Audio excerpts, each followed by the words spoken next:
Tribun Network dan Tribun Institute dengan bangga mempersembahkan Reinventing Local Heroes. Di tengah kepungan pandemi saat ini, tetap saja ada orang yang tegap memilih jalan tegas, yakni berguna bagi masyarakat. Semua pola dan langkahnya digerakkan demi orang banyak. Spirit yang diusungnya ditangkap positif oleh kita di sekitar. Orang-orang ini menularkan motivasi lewat tindakan.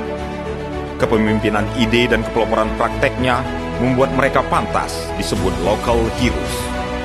Untuk itulah, Tribun Network dan Tribun Institute menganggap penting untuk menemukan dan memberikan apresiasi pada para local heroes yang ada di seluruh Indonesia. Menjalin spirit itu satu sama lain hingga terhubung besar.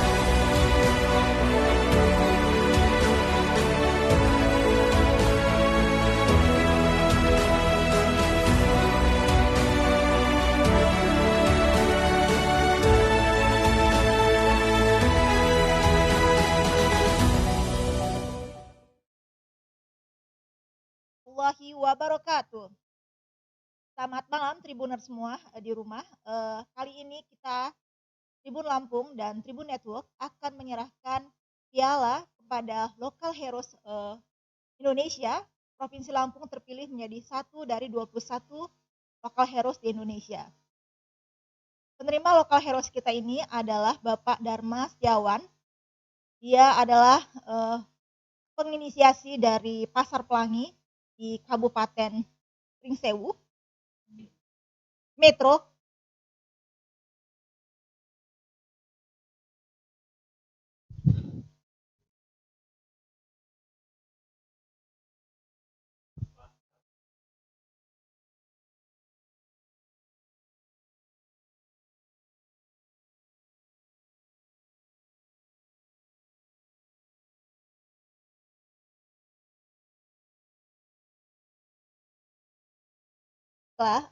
Pemirsa,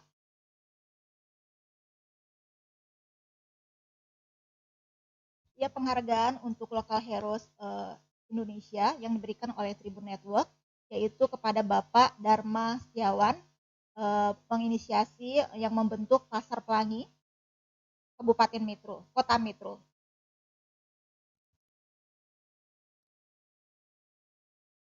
Kepada Bapak Dharma Setiawan. Pak Dharma ini terpilih satu dari 21 local heroes yang ada di Indonesia. Penghargaan ini diberikan oleh Tribun Network.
Ya, demikian penyerahan piala untuk Local Heroes Award dari Tribun Network. Selanjutnya Tribun akan melakukan wawancara eksklusif kepada Pak Dharma Setiawan. Wawancara ini akan dipandu oleh rekan kita Hanif Mustafa. Pada Hanif, kami persilahkan, tim akan menyiapkan sesi wawancaranya terlebih dahulu. Demikian Tribuners, saya serahkan kepada host selanjutnya.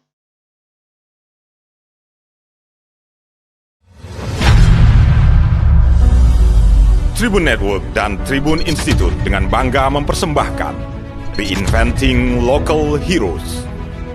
Di tengah kepungan pandemi saat ini, tetap saja ada orang yang tegap memilih jalan tegas, yakni berguna bagi masyarakat. Semua pola dan langkahnya digerakkan demi orang banyak. Spirit yang diusungnya ditangkap positif oleh kita di sekitar. Orang-orang ini menularkan motivasi lewat tindakan. Kepemimpinan ide dan kepeloporan prakteknya membuat mereka pantas disebut local heroes. Untuk itulah, Tribun Network dan Tribun Institute menganggap penting untuk menemukan dan memberikan apresiasi pada para local heroes yang ada di seluruh Indonesia.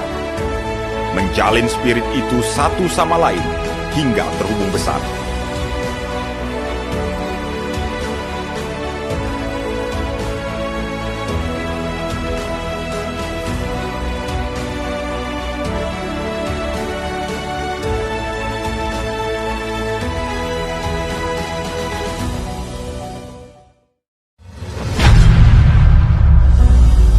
Tribun Network dan Tribun Institute dengan bangga mempersembahkan Reinventing Local Heroes. Di tengah kepungan pandemi saat ini, tetap saja ada orang yang tegap memilih jalan tegas, yakni berguna bagi masyarakat. Semua pola dan langkahnya digerakkan demi orang banyak. Spirit yang diusungnya ditangkap positif oleh kita di sekitar. Orang-orang ini menularkan motivasi lewat tindakan. Kepemimpinan ide dan kepeloporan prakteknya membuat mereka pantas disebut local heroes. Untuk itulah, Tribun Network dan Tribun Institute menganggap penting untuk menemukan dan memberikan apresiasi pada para local heroes yang ada di seluruh Indonesia. Menjalin spirit itu satu sama lain hingga terhubung besar.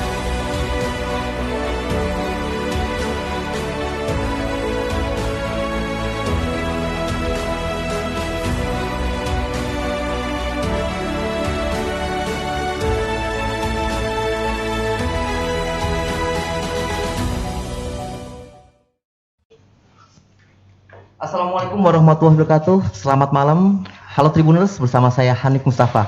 Baik, Tribuners, tadi sudah kita saksikan bersama penyerahan piala Tribun Local Heroes Award kepada Mas Dharma Setiawan sebagai pengagas Pasar Yosomulyo Pelangi atau Payungi Kota Metro. Nah, pada kesempatan ini kita manfaatkan lagi nih untuk mengulik lebih dalam lagi kisah bagaimana Payung ini terbentuk. Nah, Mas, tapi sebelumnya terima kasih nih Mas ya, malam-malam udah datang ke studio Tribun Lampung jauh-jauh dari Metro. Tapi sehat Mas saat ini? Sehat-sehat. Alhamdulillah. Semoga sehat selalu lah Mas dalam situasi pandemi ini. Nah Mas, ini kan nanti takut larut malam juga nanti ya, malaman kalau mau pulang ke Metro. Nah mungkin kita langsung aja Mas, bisa dijelaskan sih Mas lebih detail lagi tuh awal mula digagasnya Payungi itu hingga sampai terbentuk resmi itu bagaimana sih? Oke. Ceritanya Mas. Payungi itu terbentuk 28 Oktober 2018. Jadi tepat di Hari Sumpah Pemuda. Persiapannya sebenarnya jauh, 6 bulan sebelumnya kami bulan-bulan Mei lah, tanggal 7 Mei kalau tidak salah kami bergerak membuat kampung warna-warni. Lalu kemudian setelah membuat kampung warna-warni, kami pada Agustus itu kami membuat festival permainan tradisional. Nah kebetulan seminggu persiapan kami membuat Pasar Yosomulyo Pelangi yang kemudian kami singkat Payungi. Oh gitu. Itu sejarah terbentuknya. Mas, mungkin bisa dijelasin Mas, apa sih tujuan besar dari gagasannya, digagasnya Payungi ini? Pasar Yosomulyo Pelangi itu adalah pasar kuliner tradisional yang tujuannya adalah semangat kegotong royongan untuk meningkatkan ekonomi warga melalui jalan pemberdayaan. Di situ Payungi kemudian punya mimpi besar bahwa warga itu bisa berdaya karena kebersamaan yang terus-menerus dan kemudian inovasi dan kreativitas yang terus tumbuh di dalam masyarakat. Pada awalnya memang masyarakat tidak percaya karena di lingkungan Payungi tidak ada pasar sebelumnya. Tapi kita mencoba terus meyakinkan warga sebagai penggerak. Saya ditemani Bapak Haji Ahmad Sauban yang kebetulan memang tetangga yang juga ketua Musola Sabilul Mustaqim. Dan kemudian kami dibantu oleh teman-teman komunitas kemudian ada juga dari Genpi, Generasi Pesona Indonesia, kemudian ada beberapa mahasiswa kami yang juga ikut membantu, tapi yang paling penting adalah warga kami kemudian terus menyadari bahwa gotong royong inilah yang membuat Payungi kelak akan sampai 2 tahun ini lah. Jadi kayaknya sulit banget nih ya membentuk meyakinkan masyarakat. Nah, kalaupun sulit meyakinkan masyarakat ini, mengapa sih kok harus mengambil nama Pasar Yosomulyo Pelangi? Awalnya kan kami Yosomulyo Pelangi, awalnya memang warna-warni. Oh, seperti itu. Tadinya kami juga tidak yakin apakah akan ada pasar, tapi gerakan awalnya memang kampung warna-warni terinspirasi dari kampung Jodipan Malang. Nah, setelah itu Yosomulyo Pelangi itu karena ada pasar namanya Pasar Yosomulyo Pelangi. Akhirnya kok kepanjangan. Nah, saya malam-malam mungkin nyari wangsit lah gitu, kemudian ketemu kata Payungi gitu. Karena itu untuk mempersingkat dan identitas kami payung. Filosofinya ya supaya payung ini kan untuk melindungi dari panas dan hujan. Kemudian kami coba menjadikan sebuah pasar yang memang dulu dimiliki oleh banyak orang. Sekarang karena ada banyaknya tempat usaha yang hanya dimiliki segelintir orang, kami mencoba melawan itu sebenarnya. Bagaimana warga banyak itu juga bisa menjadi tuan bagi sebuah transaksi perdagangan dan boleh tawar-menawar gitu. Meskipun hanya kuliner seminggu sekali, tapi pasar ini mengokohkan apa yang disampaikan oleh lagunya Efek Rumah Kaca. Pasar itu bisa diciptakan. Pasar bisa diciptakan. Oh, seperti itu, Mas. Nah, Mas, lanjutnya, Mas. Seperti apa sih perjalanannya menghidupkan pasar ini? Kan tadi Mas nyebutin mau meyakinkan masyarakat itu agak sulit. Mungkin dalam menghidupkan ini mudah atau sulit sih? Jika sulit, bagaimana sih solusi saat ini? Ya sulit ya, karena orang yang tidak biasa berdagang, kita ajak berdagang. Kemudian tentu terkendala modal. Karena modal tidak ada, kemudian kami mencoba terus bergotong royong, mengajak orang untuk yakin bahwa orang akan datang ke tempat kita. Secara infrastruktur sebenarnya kami juga banyak kekurangan awalnya. Kemudian dibantu banyak teman-teman, ada sedekah cat, kemudian ada orang-orang yang membantu bahkan menyumbang paping. Bahkan ada orang menyumbang fasilitas seperti payung gitu. Dan itu infrastruktur yang terus kami kerjakan selama 6 bulan. Bahkan teman-teman Genpi juga membantu gitu. Tapi pas pada saat mau memulai pasar, kami terkendala modal itu, akhirnya kami menggunakan uang musola.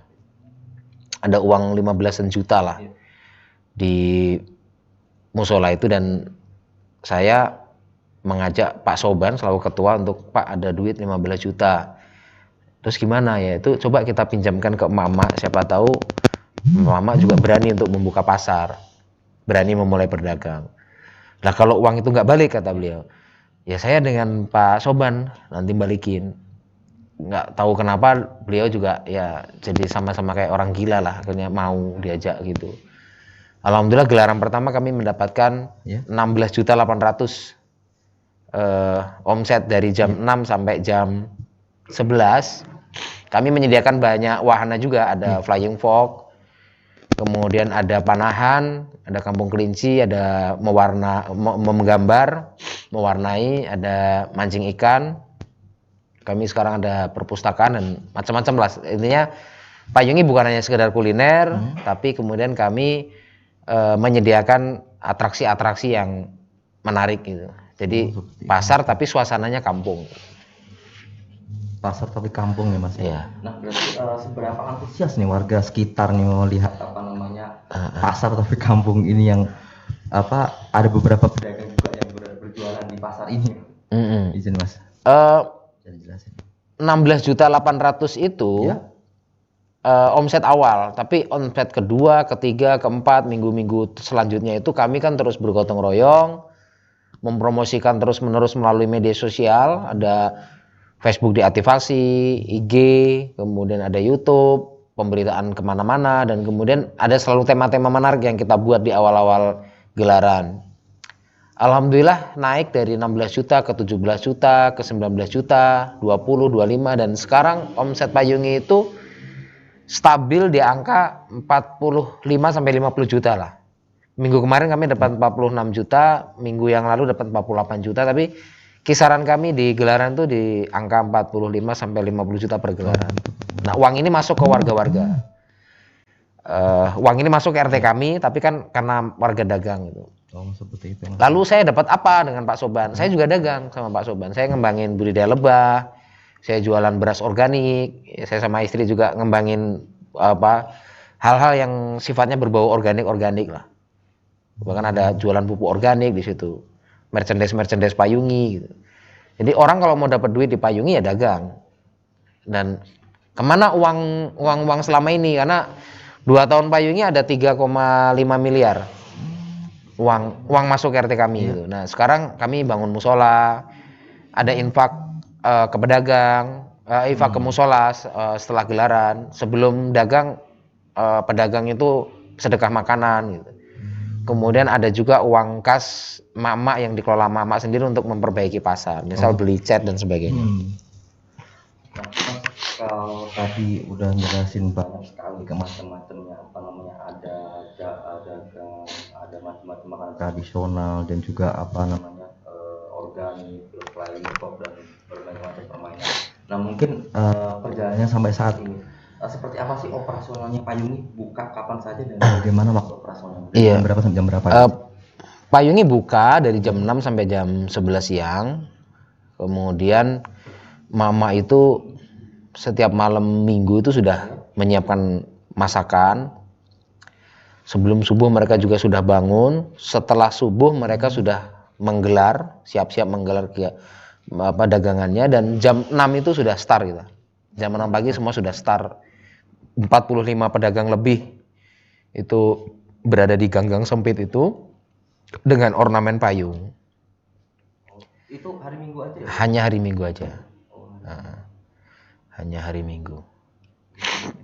Mungkin kan ada istilah di Payung itu ada konsep tak boleh sama dalam berjualan di pasar ini. Nah itu bisa dijelaskan sih seperti apa sih maksud dari tak boleh samanya? Pedagang payung itu rata-rata jualannya minimal 3 macam ya. Kalau tetangganya sudah dagang soto, dia nggak boleh dagang soto. Tetangganya dagang gudeg, ya gudeg cuma 2 ya, gudeg itu Bu Sundari sama Bu Ari misal. Kemudian ada yang dagang mangut misal, ada yang dagang ikan bakar. Ya, intinya perbedaan pedagang ini supaya keberagaman kuliner Payungi juga makin baik. Kedua, setiap pedagang itu diundi, Mas. Jadi ketika mau dagang itu bisa jadi pedagang itu besok berada di titik ini, minggu depan di titik lain. Itu juga supaya kegotong royongannya merata, bersih-bersihnya merata di semua titik di Payungi. Dan karena kami menumpang di lahan-lahannya warga, kami memastikan bahwa sebelum gelaran bersih, setelah gelaran juga harus bersih. Bahkan lingkungan Payungi positifnya sekarang makin rapi. Karena setiap Sabtu pagi, Sabtu sore, Minggu sore mereka bergotong royong untuk membuat tempat Payungi itu setidaknya ya makin nyaman dan cantik lah. Sejak dimulai dari Kampung Warna-Warni sampai hari ini ya, Payungi itu punya landscape tata ruang yang unik ya. Yang unik.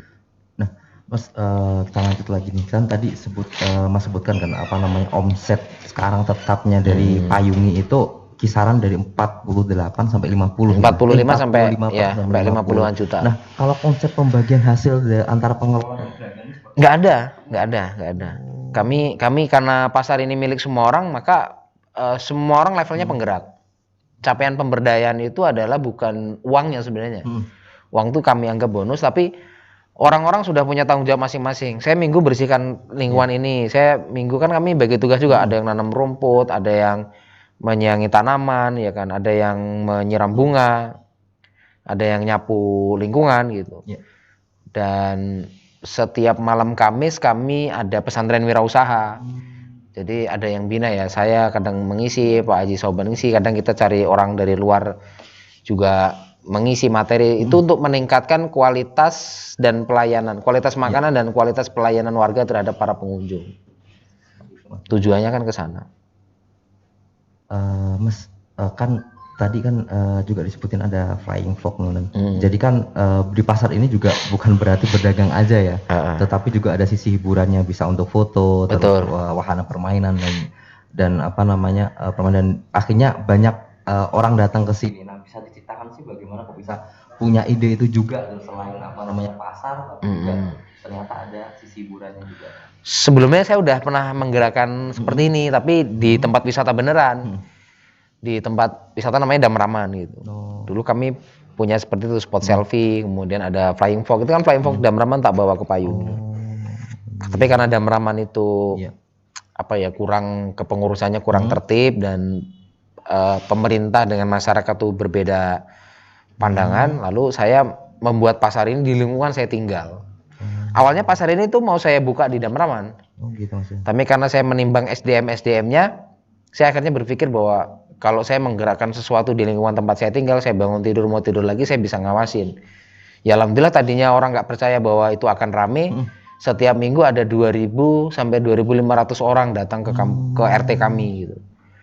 Dan alhamdulillah juga RT-RT lain sekarang pada meniru mau bikin pasar. Saya tuh mendorong. Saya senang kalau kemudian Kota Metro itu menjadi pusat surga kuliner itu di setiap kecamatan misalnya. Gitu Mas ya. Nah Mas, kita juga pernah dengar ada gagasan untuk lebih menguatkan sisi kelampungannya di pasar ini Mas. Nah bagaimana sih ceritanya itu Mas? Kalau soal itu. Awalnya ada anak Win Bandung KKN. Lalu mereka menggambar ornamen kayak rebung bambu itu. Kemudian saya tanya, tapi saya nggak tahu kalau itu rebung bambu. Ornamen Lampung seperti itu. Kemudian saya tanya, ini maksudnya apa? Ini maksudnya bambu Pak. Nah itu kan sejalan karena payungnya itu juga di bawah pohon bambu. Ada satu titik di mana payungnya itu isinya ya bambu-bambu. Jadi orang makan di bawah pohon bambu.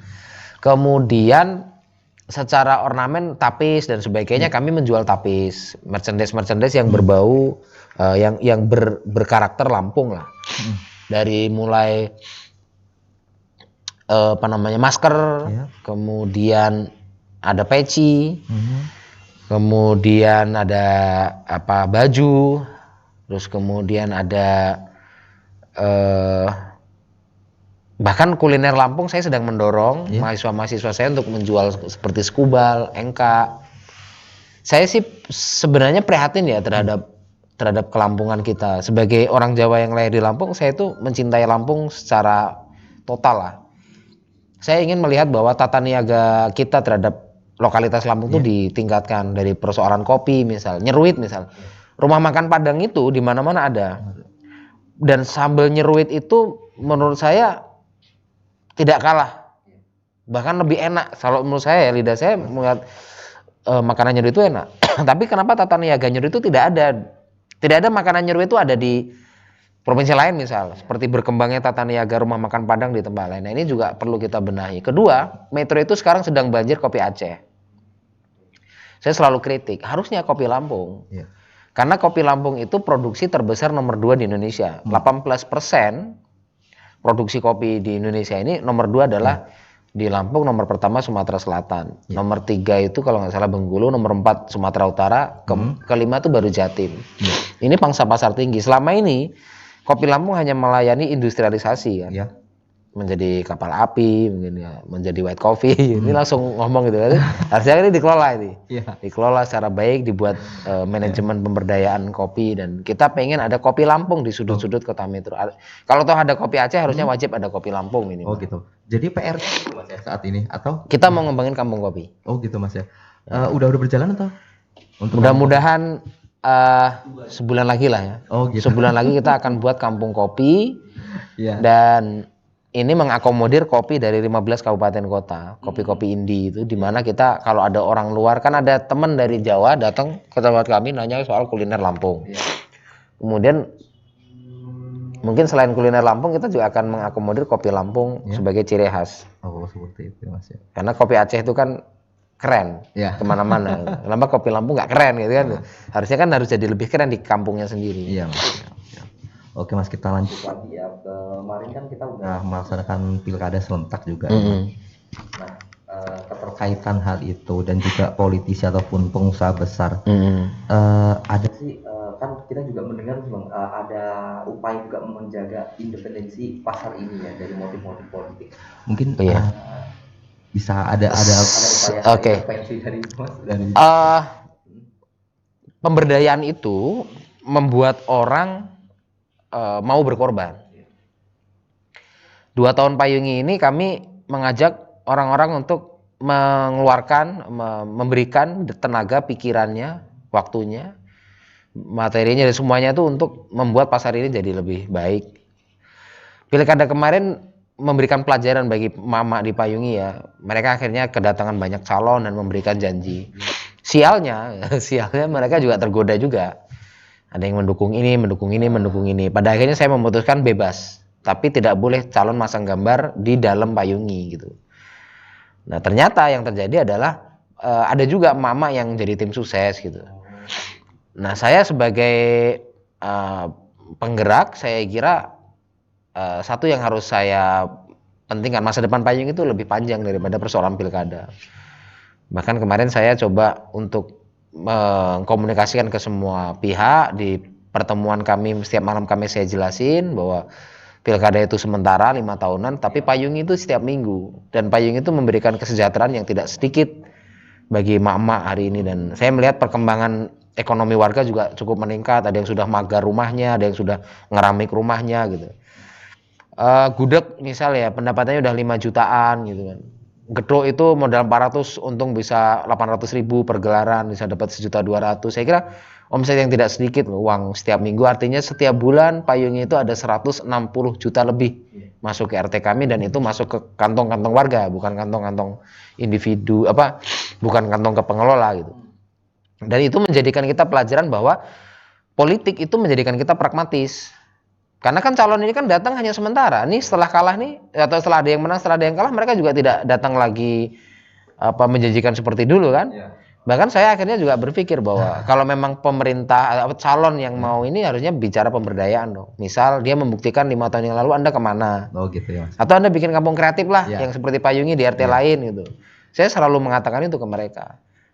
Dan saya terbuka. Saya tidak melarang mereka untuk datang, misal bagi-bagi door prize, bagi-bagi masker atau bagi-bagi kadang nyanyi, menyawer. Saya senang toh. Mereka kan belanja. Karena saya juga memberikan ruang yang sama, equal opportunity terhadap mereka yang mau datang ke Payungi. Tapi pelajaran pentingnya adalah bagaimana kami tetap solid. Meskipun silahkan mak-mak mau milih siapa aja, terserah, itu hak politik. Tapi jangan bawa ini untuk mengintervensi pedagang-pedagang yang lain gitu. Akhirnya ya ada pedagang yang milih ini, itu nggak masalah bagi kami, dan Payungi tetap jalan kok. Oh gitu, siap. Nah Mas, beralih lagi ke soal yang tadi renovasi musola. Oke. Jadi kan kita kan sempat hutang ya dari musola itu berapa puluh juta itu. Nah itu dalam tanda petik apakah itu sebagai balas jasa? Iya. Kita jujur ya. Meskipun pada akhirnya musola ini akhirnya disumbang banyak orang ya, pengunjung nyumbang, ada orang-orang kaya nyumbang gitu. Tapi saya sih melihat memang musola itu harus kita pikirkan. Bukan hanya musola sih, saya kira keindonesiaan kita dalam beragama itu menjadikan tempat ibadah sebagai pusat pemberdayaan. Baik gereja, musola, atau pasraman kalau orang Hindu kan, atau tempat ibadah macam-macam. Kita berharap tempat ibadah itu juga menjadi solusi bukan hanya akhirat gitu loh. Dunia juga dipikirkan. Makanya kas musola Payungi yang tadinya 15 juta sekarang bisa tambah-tambah, dan kami bangun 2 lantai kan. Atas itu untuk aula, lantai bawah untuk sholat, kemudian ada fasilitas macam-macam. Kami bikin co-working space di dekatnya musola, di lahannya Pak Sauban, tempat diskusi anak-anak untuk sekolah desa. Kemudian kami punya tobong yang tadinya punya Bu Tri, itu kita ubah jadi perpustakaan dan ruang untuk ya aula kecil lah. Kemudian kami punya saung-saung gitu. Jadi itu bagian dari cara kami untuk memperhatikan bahwa SDM itu penting. SDM di Payungi itu adalah yang paling utama. Gerakan di masyarakat kalau mau sustainable, mau berkelanjutan, itu ya harus dipikirkan SDM-nya. Seperti itu. Maka kenapa kami memikirkan bahwa Payungi secara tangible mungkin pasar, tapi secara intangible itu adalah sebuah gerakan pengetahuan di masyarakat gitu. Ngomong-ngomong soal gerakan pengetahuan itu Mas, mungkin ada upaya mentransformasikan payung ini menjadi kampung kreatif, ya Mas ya? Pasti. Kami kan sekarang ada kampung bahasa Payungi, Ya. kami ada ya pesantren wirausaha, kami ada sekolah desa, kami ada pusat studi desa, ada Women and Environment Studies, jadi pusat kajian perempuan lingkungan hidup. Kemudian kami kalau minggu itu ada kayak kampung dongeng. Jadi kami mengakomodir lah komunitas-komunitas di Metro untuk hadir, kita berbincang, bertukar gagasan. Bahkan besok mau ada pameran Selasar, itu teman-teman seni rupa untuk majang karyanya di Payungi. Ya. Terus kemudian ada teman-teman dari komunitas macam-macam lah untuk datang ke Payungi. Bahkan BRI, BI itu bikin kegiatan, mahasiswa-mahasiswa bikin kegiatan. Kami berharap ya Payungi langgeng bukan hanya karena pasarnya, tapi selalu saja ada yang baru yang dikerjakan di Payungi. Oh. Nah, mungkin ada rencana pengembangan Payung University atau enggak? Ya, Payung University itu sebenarnya kan saya terinspirasi dari Endang Sukamti band. Kemarin Erik Sukamti itu juga udah ini kok nge-repost di Instastory. Jadi mereka kan punya Das University. Diary of Endang Sukamti itu sekolah animasi lah bagi para kamtis-kamtis itu. Nah, kami Payung University itu fokus ke pemberdayaan ekonomi, sekolah desa, kami bicara soal media digital gitu.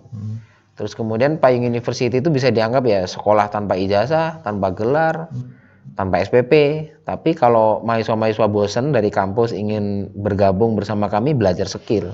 Intinya kami tidak menawarkan kertas, tidak menawarkan nilai, tapi kami menawarkan Anda datang mau belajar apa, kami temani gitu. Nah, alhamdulillah diintegrasikan dengan Kampung Bahasa Payungi. Sekarang udah angkatan kedua. Oh, seperti jadi istilahnya kayak kursus pendek gitu Mas ya atau gimana? Iya, sih. Ya apa ya? Lembaga informal lah, sekolah alternatif. Sekolah alternatif. Nah, tadi juga kayaknya tadi ngikutin kampung bahasa dan juga pesantren wirausaha. Mas, bisa diceritain Mas kayak gimana sih pesantren wirausaha? Pesantren wirausaha kan semua pesertanya pedagang. Setiap malam kami habis sisa. Nah, besok malam lah kami ada kegiatan itu. Terus kami yang membahas pengembangan Payungi dari waktu ke waktu. Itu kita Sabtu Minggu besok mau ngapain ya gitu. Itu pembahasan yang paling rutin ya. Yang kedua adalah transformasi pengetahuan. Mak-mak ini kan dulu kita gerakkan. Sekarang levelnya mereka sudah tahu bahwa kewajiban mereka apa. Mereka jadi penggerak-penggerak baru. Jadi misal ya kita semua kan juga akan mati ya, kalau saya juga nanti meninggal, penggerak-penggerak meninggal, itu bisa diteruskan ke anak cucu mereka lah. Kita harapannya ke sana. Terus kalau Payung University itu karena kami ada anak-anak muda kreatif, kami sekarang juga mendorong berkolaborasi dengan kampus untuk membuat kampung-kampung kreatif di tempat lain, dan Payung University memfasilitasi. Hari ini kami ada 6 lokasi titik pemberdayaan. Satu ada outbound di Damraman. Kedua kami bikin pupuk organik di kebun organik. Ketiga kami workshop kopi dan budidaya lebah di Payungi. Keempat kami bikin kampung pengangguran, yaitu kampung di mana warga menanam anggur. Makanya dibikin kampung pengangguran. Yang kelima kami di kampus ada workshop sablon, dan keenam tuh bikin ruang kreatif, bikin kursi-kursi dari besi, dari drum bekas itu. Jadi 6 titik kami tadi kerjakan. Makanya saya bisa kesininya malam karena 6 hari ini sampai Sabtu kami padat pagi sampai sore melakukan kegiatan itu. Kalau sekarang libur sebenarnya. Libur. Tapi karena ada kegiatan itu jadi saya kegiatannya bisanya malam. Nah Mas, kembali sok sibuk sih Mas. Tapi luar biasa Mas, udah sampai sejauh ini. Nah Mas, kembali lagi ke tujuan besar kita di didikan Payung. Nah Anda sendiri menilai apakah tujuan Payung ini sudah berhasil Mas? Sejauh ini saya katakan berhasil. Tapi namanya keberhasilan itu kan tidak boleh hanya itu saja gitu. Orang mengukur Payungi ya mungkin pengen ada kampungnya begitu. Kok bisa ya kampungnya begitu gitu. Maka saya juga yakin kalau saya membagi ilmu saya ke semua orang, kan setiap minggu ada datang aja macam-macam. Kemarin tuh ada 3 komunitas datang. Mereka mau bikin pasar juga, ada dari masyarakat Yosodadi yang mereka mau bikin kampung anggur itu juga saya dampingi datang. Jadi saya membuka semua proses inilah. Tahap-tahapannya saya buka semua, dan saya juga belajar sama mereka apa yang kelebihan yang mereka ada gitu. Jadi ini saling bertukar gagasan saja. Saya percaya kalau ini dilakukan, ya maaf kadang peran pemerintah itu harusnya kan lebih bisa ditolong. Iya. Pemerintah itu kan terbatas juga gitu. Iya, Mas. Kalau semua warga tuh harus menunggu pemerintah, menunggu bantuan pemerintah, ya kita nggak maju. Jadi, Mas, ini mungkin udah kita di penghujung acara juga yang terakhir nih, Mas. Mungkin menurut Anda ini apa sih tantangan terbesar sekaligus yang juga menjadi harapan ke depan untuk payung ini, Mas? Bisa dijelaskan? saya berharap payung ini tetap langgeng, kemudian SDM-nya terus kreatif dan memberikan pencerahan lah ke banyak orang gitu. Sebenarnya saya juga tidak pernah berpikir lokal heroes ini akan saya dapat gitu. Saya tidak pernah memikirkan itu. Tahun lalu ada apa itu 2 juri bikin 2 juri award gitu kan. Tapi saya berpikir gini, payung itu bukan karena saya gitu loh. Jadi payung itu kan tangan baik banyak orang. Iya. Jadi penghargaan ini ya bagi saya ya milik semua orang, dan saya berharap payungi ke depan tuh memang akan dilanjutkan oleh generasi-generasi yang lebih muda, yang lebih kreatif. Dan kunci dari payungi sebenarnya ya media sosialnya sih. Seperti itu. Kita bisa ngundang orang tanpa harus kirim surat. Iya. Asal tempat itu cantik, Ya. ada kegotong royongan, ruang kreatifnya cantik, kemudian media sosialnya diaktifasi, terus diupload, terus orang akan datang. Oh, seperti itu. Dan bukan hanya kuliner saja kan, Iya. mesti yang kita jual kan, macam-macam kita jual. Saya yakin Indonesia ya di Lampung lah, kita metro lah ya, karena itu kota kecil ya. Ya. Saya yakin kayak payung itu bisa dikembangkan di 5 tempat. Oh, gitu, Mas. Ada 172.000 manusia di metro. Payung itu kan hanya cukup menampung 2.000 orang. Ya. Selebih itu nggak kuat sebenarnya kita. Udah crowded karena hanya gang sempit. Mestinya 170.000 manusia tuh bisa mampir ke tempat lain lagi yang mirip seperti payung. Nggak mesti pasar sih, Ya. ruang kreatif lain. Ya. Kalau di metro ada 5 kecamatan, Ya. maka kalau satu ini 2.000 baru 10.000. Ada 160.000 orang yang belum keluar lagi. Mungkin bisa ke Bandar Lampung, bisa ke Bautan lain gitu. Oh, gitu. Dan ini kuncinya ya kemana ya, pemberdayaan tadi, gotong royong terus menerus. Dan ya gotong royong pasti penuh keterbatasan Mas ya. Tapi kalau dilakukan setiap hari coba, pasti kan ada yang berubah. Iya. Minggu ini ada yang berubah apa, minggu ini ada yang berubah apa. Kalau nunggu pemerintah jadi peminta-minta semua, mau sampai kapan? Gitu. Ya, begitu Mas ya. Iya. Berarti oke lah. Baik Tribuners, saya rasa sudah cukup kita berbincang dengan Mas Dharma. Nah, untuk itu kita akhiri saja wawancara khusus malam ini. Nah, sampai bertemu lagi di kesempatan lain, tetap jaga kesehatan dan juga patuhi protokol kesehatan. Wassalamualaikum warahmatullahi wabarakatuh. Waalaikumsalam.